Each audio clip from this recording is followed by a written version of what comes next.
Hi everyone, welcome back. It's Ann at Martin House Flowers.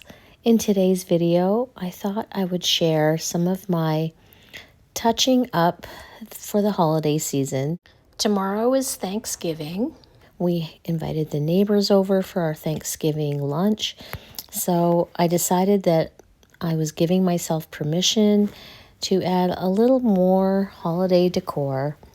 I also wanted to show you how my paper whites are doing that we planted together. So this window, these two windows in my guest room are a perfect spot to get them started, and hopefully by the time my guest arrives at Christmas, they will be in full bloom. So I decided to just add a few more things to the room. My ivy wreath, which is a proven winter's ivy that I started in the spring, has gone full circle. I did have it under grow lights and decided it was ready to come out of the grow lights. So here's my table for Thanksgiving. I decided to set the table today, the day before our Thanksgiving lunch, and I went with blue and white this year, similar to the blue ribbons that I did on the front porch. I have a few pieces that are spode. I have that platter, the spode platter, and a couple of small dishes I've collected. I'll put some condiments in there, maybe some olives. I'll think of something. And I did these place cards or name tags out of wood and hand painted everyone's name with a little fall theme. I think they turned out pretty cute. So I just mixed and matched some plain white plates, some of my collected blue vases. That is actually not quite a vase, but I thought it was nice and narrow, and I just went to Trader Joe's today and picked out some flowers, some veronica, some button mums, some white mums. Just did a nice little simple arrangement there. We have these blue, just a tint of blue wine glasses that Greg had, and some stemless glasses that we'll use for water. I have some, some pumpkins on the table. Some are glass, some are made of straw. Just a very casual but elegant setting. I have some tall navy tapers there, and the tablecloth is from Simon's, which is a retailer based out of Montreal, Canada. So today I also wanted to finally start adding my stockings to the mantle. I had started this mantle with just the greenery. I have 3 bunches of different greenery. I think they're all from Amazon, and I've collected them over the last 3 years. And I love all the multi-layers of textures. There's the Norland pine, there's the cedar, there's just a bunch of different greeneries that I encourage you to just continue to layer. And then I added some pine cones at the top left there. I've had those holders, stocking holders from Home Goods for several years. We strung the dehydrated oranges last year, and I found those. That was the last recent thing I added. They've gone a little bit dark brown, orangey brown, but I don't mind. I think next year we'll dehydrate them again. Who knows if we'll get a dehydrator by then. They took quite some time to do, but I had some help with stringing those last year. If you see last year's video, my stepdaughter was stringing those for me the weekend after Thanksgiving. So these stockings I've collected also. I think I got them all 4 of them from Home Goods a couple years ago when I wanted to start doing a neutral mantle. And then that far right one is for Eddie. I also found that stocking holder from Home Goods a couple years ago. It was perfect. It matched my kind of silvery pewter theme with Santa and his reindeer, but that last, it's so nostalgic, that stocking. It has the brown fur on it, kind of mimics Eddie's two-tone fur.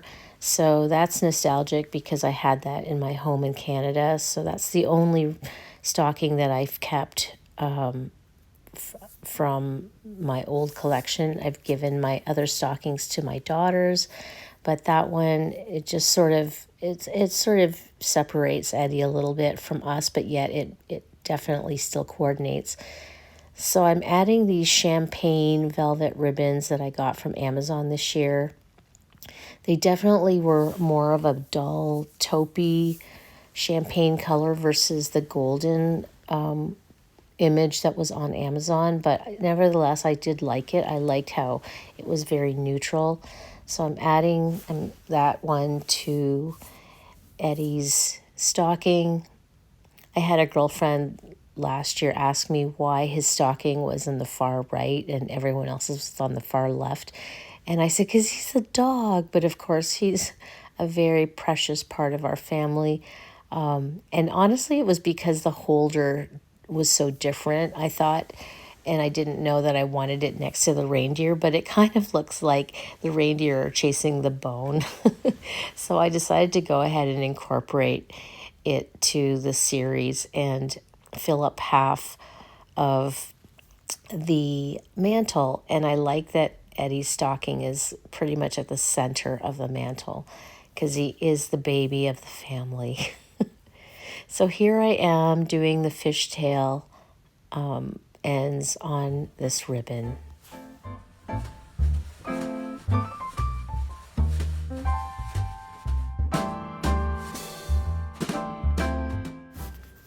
This blue ribbon, if you saw my video of decorating the front porch, I think that was my second most recent video, but it was not really cooperating.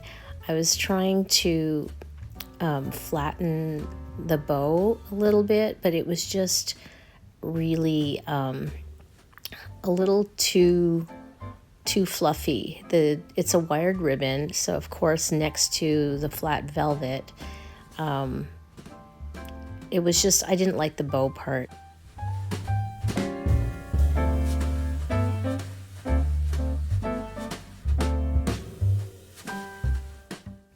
And then you'll see the different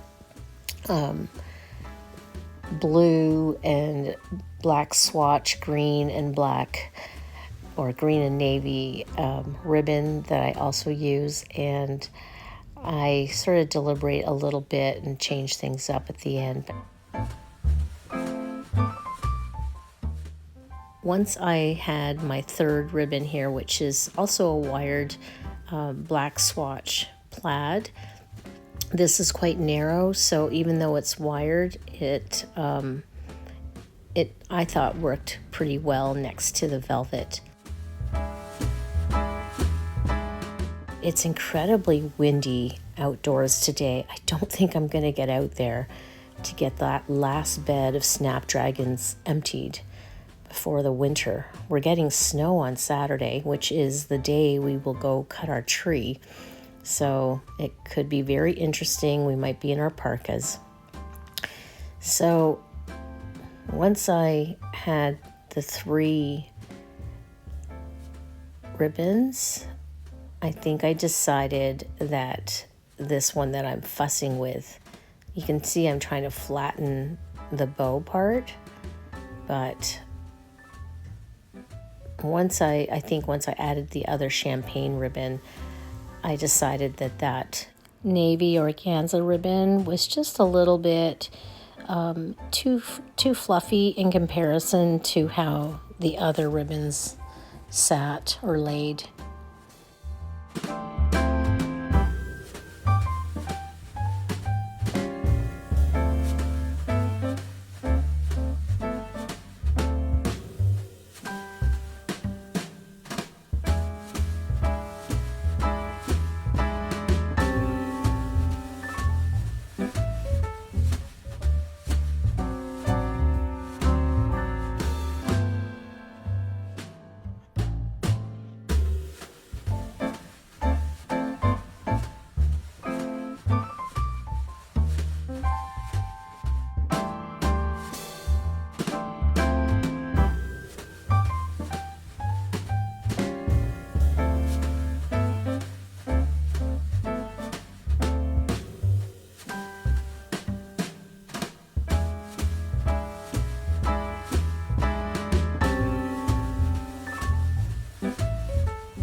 With these narrow ribbons, I don't do a fishtail finish on the end, that little V shape. I just do an angled cut, and I think even after doing all this fussing, I'm going to go ahead and shorten those plaid ribbons.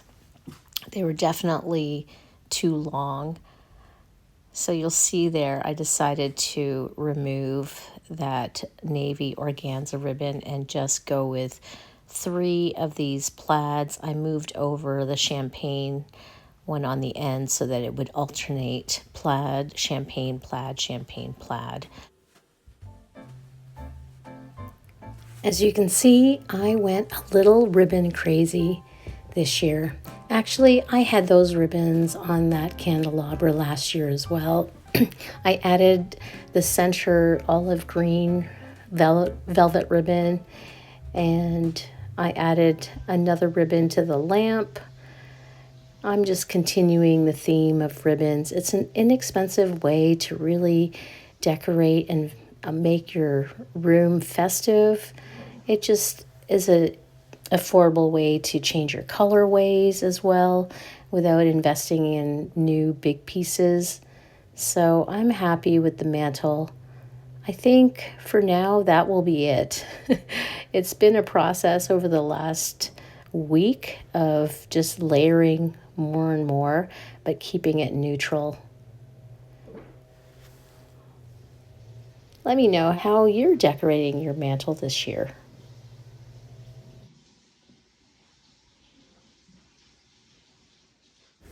So we're upstairs in my second guest room.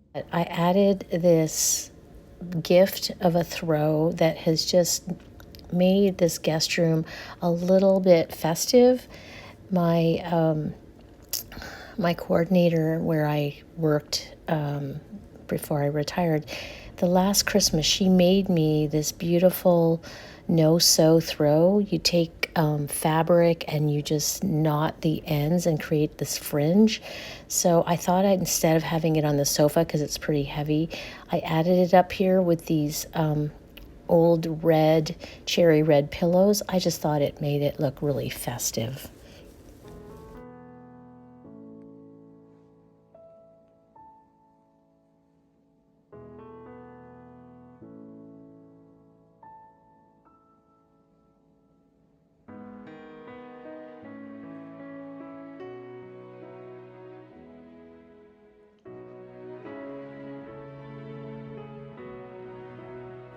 And that painting on the wall, the faceless person with the red sweater, was painted by my daughter, Hannah, when she was, I think, around 16.